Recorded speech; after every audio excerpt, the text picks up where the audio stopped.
professor titular de l'Escola Universitària de la Universitat de La Rioja, Fernando Conde, que acaba de publicar la novel·la Año 303, Inventan el Cristianismo.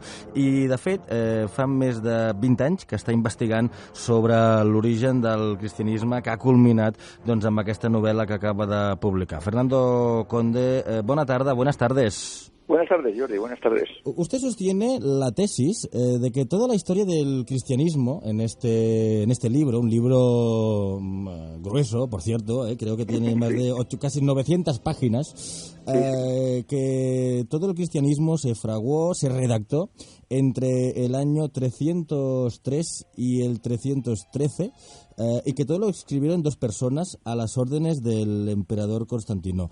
¿Cómo ha llegado usted a esta conclusión? Sí, bueno, ha sido largo, la verdad es que ha sido largo.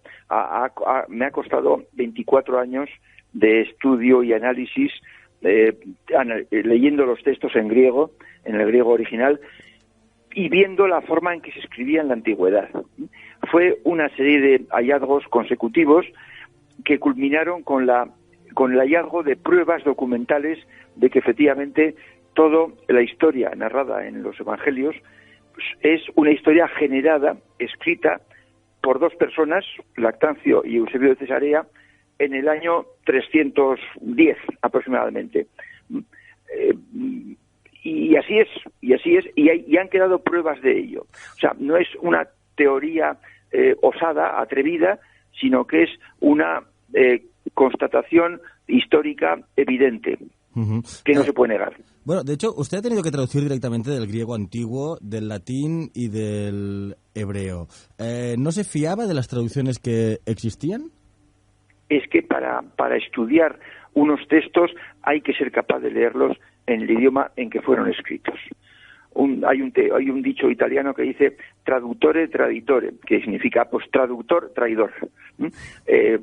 Entonces el traductor interpreta. Y luego además para traducir un texto hay que ser muy entendido en esa temática. Y sobre todo en temas ideológicos pues cabe el sesgo que uno aporta, de forma que entonces pues no había que traducirlos en los idiomas originales. Bueno, vamos por partes porque la historia es larga y usted lo ha escrito, aunque esté basado en hechos reales y en su investigación, lo ha escrito en forma de novela, ¿no? Para que el espectador pues pueda seguir los diferentes personajes, que son muchos los que salen en el libro. Por ejemplo, usted ha comentado que Lactancio es uno de los principales ideólogos. ¿Quién era Lactancio?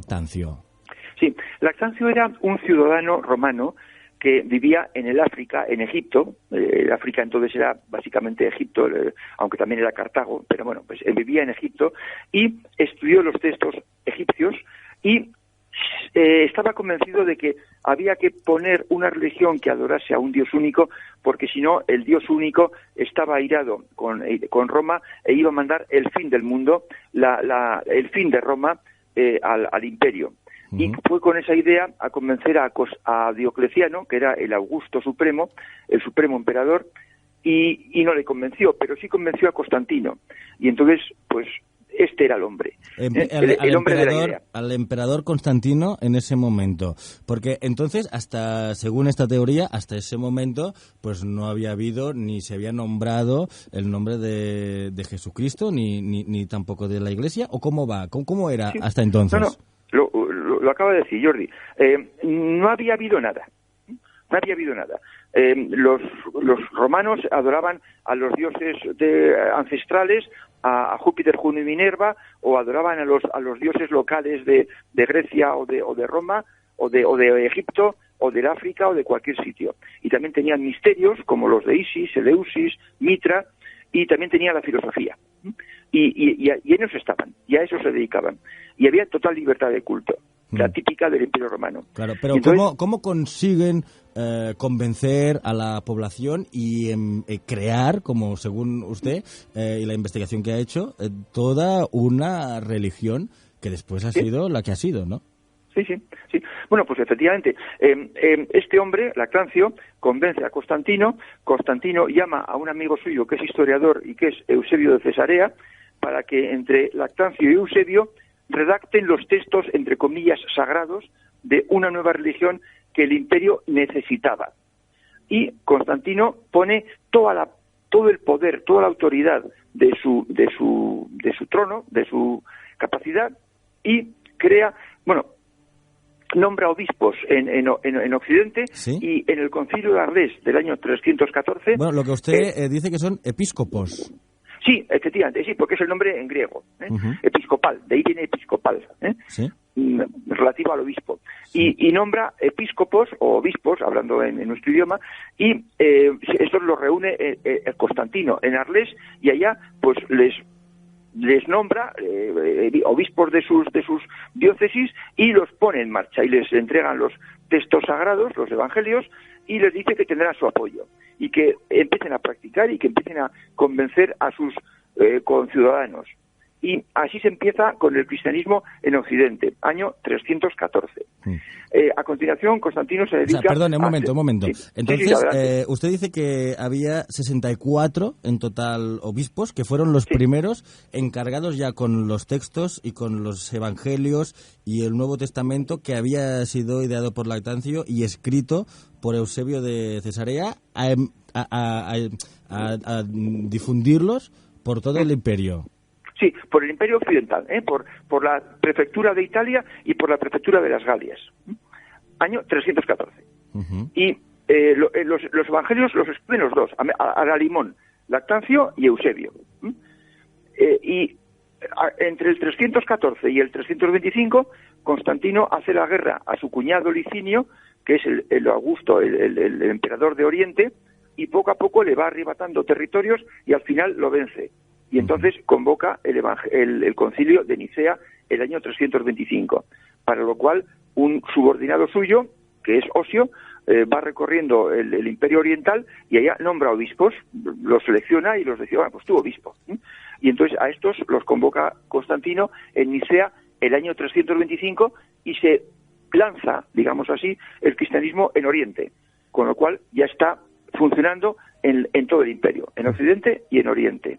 De hecho, usted lleva muchos años estudiando sobre la historia de las ideas, la filosofía, sí, la religión de la humanidad, estos últimos 2000 años, y la verdad es que uno, cuando le escucha hablar a usted, se lee el libro, piensa que estos hechos son muy graves, ¿no? Y que sin duda ponen en cuestión todos los cimientos de la Iglesia católica. Sí, así es. Pero en el libro se describen las 3 pruebas documentales de que lo que yo defiendo o he descubierto no es una teoría mía, una más, sino que es la exacta reconstrucción de la historia, de lo que sucedió. ¿Cuáles son estas 3 pruebas documentales? Sí. Pues mire, las 2 etapas de redacción con ideas contrapuestas, que está ilustrada no solo en el libro año 303, sino también en el primero de todos, en el grupo de Jerusalén. Uh-huh. Eso significa que los evangelios y algunas cartas más, por ejemplo las de Santiago y de Juan, ¿sí?, se escribieron en 2 etapas, de forma que la primera etapa era una etapa de doctrina acertada y auténtica, válida hasta hoy en día. Pero a continuación vino otra persona que rectificó y casi, digamos, anuló la primera etapa de redacción con un montón de ideas, concretamente, pues que Jesucristo existió, que era Hijo de Dios, que redimió a la humanidad, que existe el pecado, que existe el infierno y que se creó la Iglesia. Y esto es en una segunda etapa de redacción, que recubre y anula la primera. O sea, aquí había diferentes escritores que claro. estuvieron, pues, según usted, creando y desarrollando sus ideas. La pregunta es, ¿por qué? ¿Por qué lo hicieron todo esto? Bueno, pues porque el que la segunda etapa de redacción, sea opuesta a la primera, es, digamos, gravísimo, porque implica una pugna tremenda en los orígenes del cristianismo, cosa que no se refleja en la historia oficial. Entonces, efectivamente, yo en un principio pensé, hay dos. Uno, digamos, el que dice la verdad y otro el que dice todas las mentiras, que yo le llamo barbaridades. Pero después, siguiendo investigando la cosa, esta es la primera prueba. ¿Sí? La segunda son las estructuras, que, bueno, es una cosa muy complicada de explicar, hay que leer el libro para saber. Sí. Los escritores antiguos escribían con estructura, que era una forma de escribir en la que se obligaban a que el escrito tuviera ciertas longitudes en ciertos momentos, cuando ponían puntos y comas. Ya, una especie, para entendernos, como si fueran sonetos, ¿no? Que tienen unas reglas aritméticas, pues lo mismo. De hecho, usted dice que todos los escritos tienen la misma estructura y que incluso están firmados con la palabra Simón. Sí, esta es la tercera prueba. Era la tercera prueba. Me he avanzado. Sí, no, pero muy bien. Es cierto. Lo que sucede es que la estructura caracterizaba a un escritor.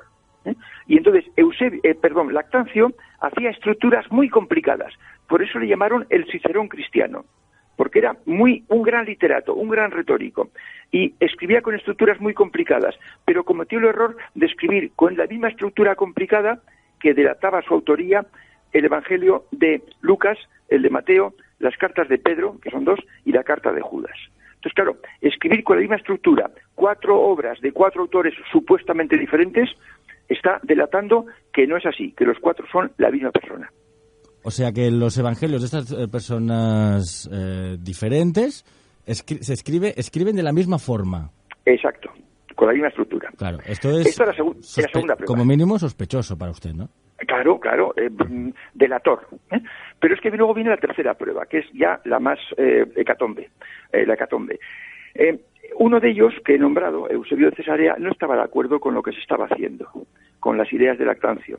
Y lo que hizo fue los textos que él redactó, él solito, que son el Evangelio de Marcos, el de Juan, la carta de Santiago y las 3 cartas de Juan, escribirlas poniendo una firma, poniendo Simón. Pero es que esta firma la puso en el Evangelio de Mateo, en el Evangelio de Marcos, en el de Juan, en la carta de Santiago, en las cartas de Juan, en la Didaché, en las cartas de Ignacio de Antioquía, en la Historia Eclesiástica, que es una obra declarada de Eusebio de Cesarea, en el Testimonio Flaviano de Jesús y en las cartas de Plinio Trajano, en que se habla de cristianos. Claro, esto ya sé que por radio es difícil explicarlo, porque como se ve mejor, pues evidentemente son con los versos, aunque ¿estaban escritos en griego o en hebreo? En griego. No.